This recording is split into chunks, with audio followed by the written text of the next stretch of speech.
सही नहीं है, आप बेईमानी कर रहे हैं। पदयात्रा का जो शीर्षक है वो अपने आप में बेहद महत्वपूर्ण है। रोजगार दो, सामाजिक न्याय दो पदयात्रा। पदयात्रा का उद्देश्य होता है, जब भी कोई पदयात्रा निकाली जाती है, चाहे वो राजनीतिक पार्टी के द्वारा निकाली जाए, चाहे किसी दूसरे सामाजिक संगठन की तरफ से निकाली जाए, उसका उद्देश्य होता है कि जो जनता से जुड़े हुए मूलभूत मुद्दे हैं, जिन मुद्दों को लेकर पदयात्रा प्रारंभ की जा रही है, उन मुद्दों को लेकर जनता को जागरूक करना और उन मुद्दों की तरफ सरकार का ध्यान आकृष्ट कराना। अब सरकार का चरित्र जैसा हो, अगर सरकार सहज सरल ढंग से सुन लेती हो तो उतना ठीक है। अगर सरकार थोड़ा तानाशाह किस्म की होती है, दबंग किस्म की होती है, ढीठ किस्म की होती है, जैसे वर्तमान में चल रही है, तो उसको उसके अंदाज में सुनाना पड़ता है। तो कुल मिलाकर उद्देश्य इतना होता है कि सरकार का काम उमैठ के जनता के मूलभूत जो मुद्दे हैं उसकी तरफ ध्यान आकृष्ट कराने के कार्यक्रम का नाम है पदयात्रा। तो अब एक बात तो ये हो गई। दूसरी बात जो मुद्दे हमारे पदयात्रा में है, पहला मुद्दा है रोजगार का। रोजगार की समस्या ऐसी समस्या है कि जिससे उत्तर प्रदेश के अंदर अगर चंद धन्ना सेठों को छोड़ दिया जाए तो पूरा का पूरा उत्तर प्रदेश उससे प्रभावित है और रोजगार के संकट की वजह से त्रैमाम कर रहा है। हर परिवार की समस्या है, हर परिवार की दिक्कत है, क्योंकि सरकारी नौकरियां आना लगभग बंद हो गई। प्राइवेट नौकरियों में दोहन होता है, प्रतिभाओं का शोषण होता है। जितनी उनको आमदनी होनी चाहिए, जितनी तनख्वाह होनी चाहिए, वेतन होना चाहिए, उस तरह का वेतन नहीं मिलता। अगर आप अपना रोजी रोजगार कर रहे हैं कि सरकार ने एक के बाद एक, कभी जीएसटी के नाम पे, कभी नोटबंदी के नाम पे, कभी अपनी दूसरी पॉलिसीज के जरिए रोजगार को संकट में डालने का काम किया, खतरे में डालने का काम किया। बाजारों से, मार्केट से रौनक छीन ली है सरकार ने, अपना रोजगार करना मुश्किल हो गया है। जो नए लोग रोजगार करने के लिए आ रहे हैं उनके लिए भी कोई प्रोत्साहन वाली योजना नहीं, उनके लिए भी कोई आसानी नहीं है। और उसके बाद इतना सब कुछ कराने के बाद अगर योगी आदित्यनाथ जी से पूछा जाता है कि आप नौकरियां क्यों नहीं दे पा रहे हैं, आप रोजगार क्यों नहीं दे पा रहे हैं, तो वो हमारे नौजवानों की प्रतिभाओं का अपमान करते हुए ये कहते हैं कि उत्तर प्रदेश में योग्य नौजवान है ही नहीं, तो हम रोजगार किसको दें, नौकरी किसको दें। पहली बात तो ये हो गई।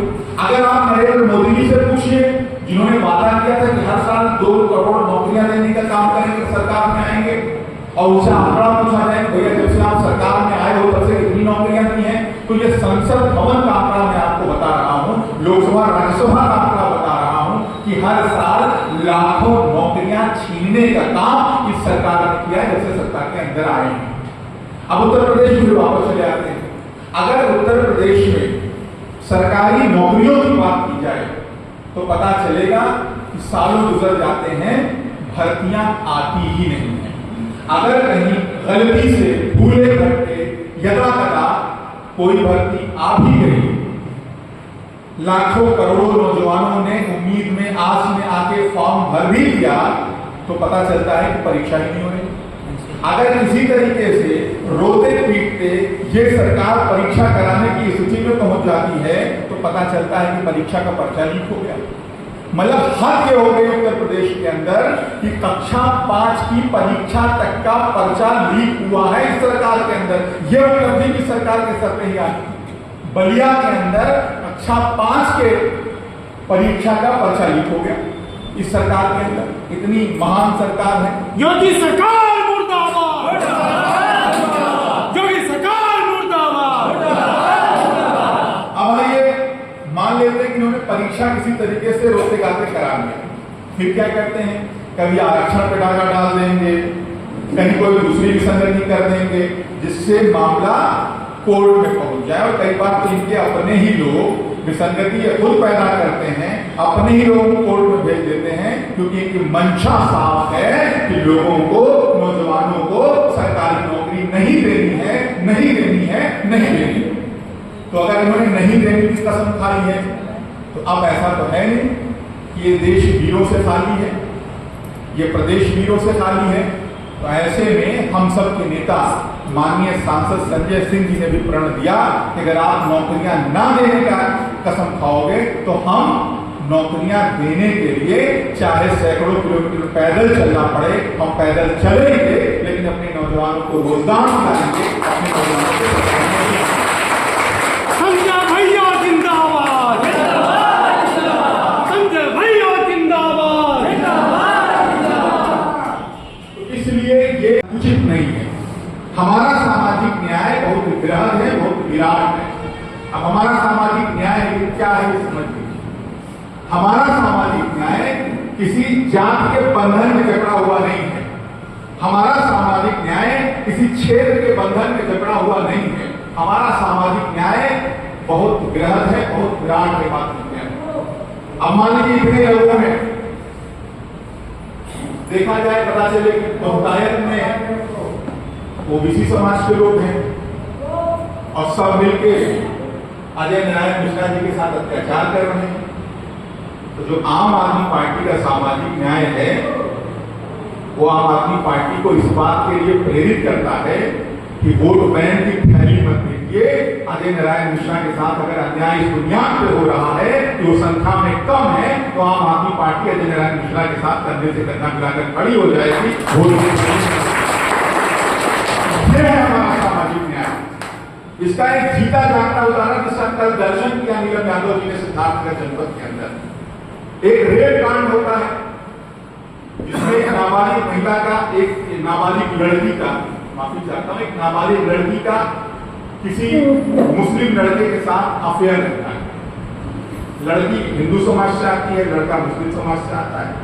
वो उसकी कुछ वीडियोस बना लेता है और फिर उस वीडियो को दिखा के ब्लैकमेल करता है। तो अपना भी गंदा काम करता है, फिर अपने दोस्तों को वीडियो दे देता है, उसमें से कुछ लोग उसके साथ गलत काम करते हैं। करते करते उस लड़की का आरोप है कि 8 लोगों ने उसके साथ ब्लैकमेल करके गलत काम किया। उसने जाकर थाने पर तहरीर दी, मामला मीडिया में आया, हमारे तक भी पहुंचा। इसमें लड़की जो है, पीड़िता जो है, वो हिंदू समाज से आती है। लड़के जो 8 हैं वो सब के सब मुसलमान हैं। अमूमन होता यह है कि सामाजिक न्याय की लड़ाई लड़ने वाले लोग जब अपराधी अपने समाज का होता है तो आंख बंद कर देते हैं और दाएं बाएं झांकने लगते हैं। इस वजह से क्योंकि उनको अपने समाज का वोट लेना होता है तो खुद को अपने समाज का नेता समझते हैं, अपने समाज में नाराजगी न पनपने पाए, इसकी वजह से कोई ये हिम्मत नहीं कर पाता है कि ये जानते हुए भी कि हमारे लोगों ने अपराध किया है और उसका संरक्षण नहीं देना चाहिए, फिर भी दे दे। लेकिन इस मामले में किसी भी सेकुलर पार्टी के पहुंचने से पहले आम आदमी पार्टी वहां पहुंचती है, पीड़िता के परिवार से मुलाकात करती है, एक एक चीज की बड़ी बारीकी से पड़ताल होती है, पुलिस अधिकारियों से बात की जाती है और पुलिस अधिकारियों को सख्त लहजे में समझाया जाता है कि जितनी कठोर से कठोरतम सजा संविधान के अंदर इस पीड़ित के लिए है वो सजा इन 8 के 8 लोगों को मिलना चाहिए। अगर उसमें जरा भी हीरा हवानी हुई तो इमरान नदीम सिद्धार्थनगर को उलट पुलट करके रख देंगे।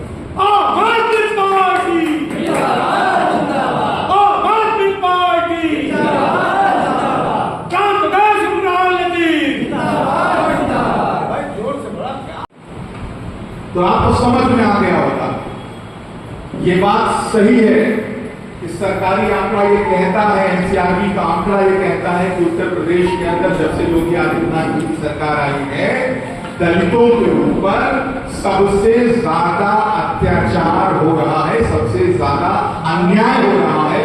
ये इमरान लतीफ नहीं कह रहे हैं, ये केंद्र सरकार का एनसीआरबी का आंकड़ा कह रहा है।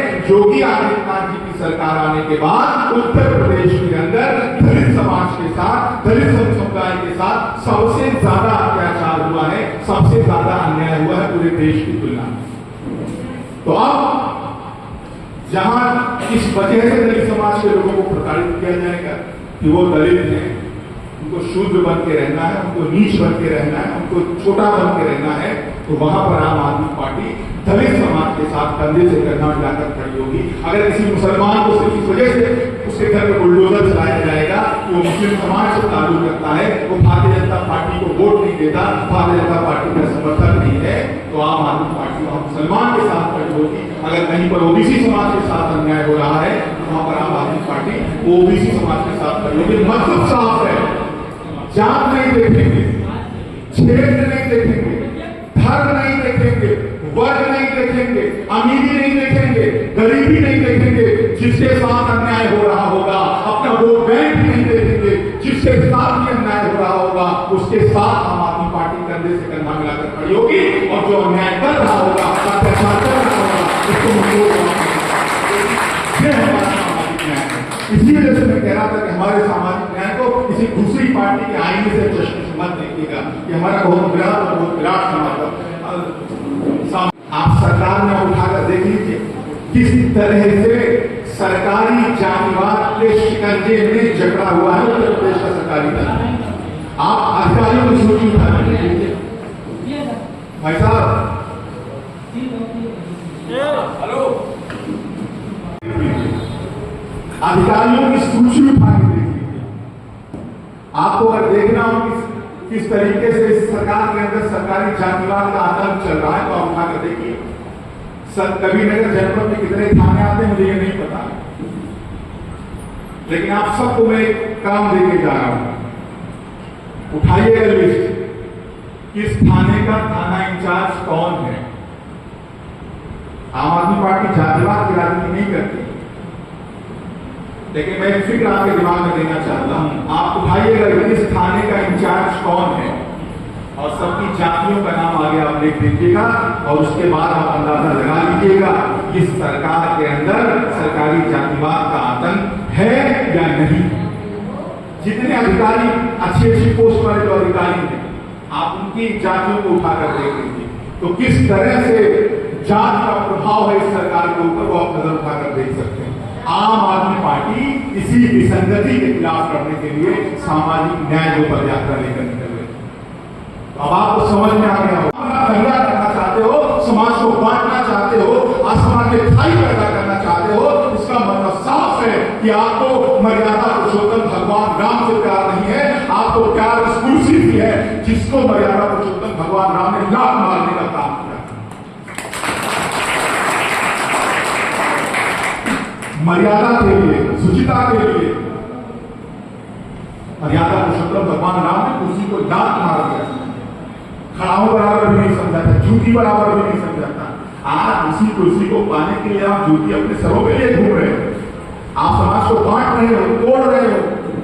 साफ पता चलता है कि मर्यादा पुरुषोत्तम भगवान राम में आपकी कोई आस्था नहीं है, हिंदू धर्म में आपकी कोई आस्था नहीं है। आप अपनी राजनीतिक रोटी सेकने के लिए सबका इस्तेमाल कर रहे हैं। पदयात्रा इसीलिए आ रही है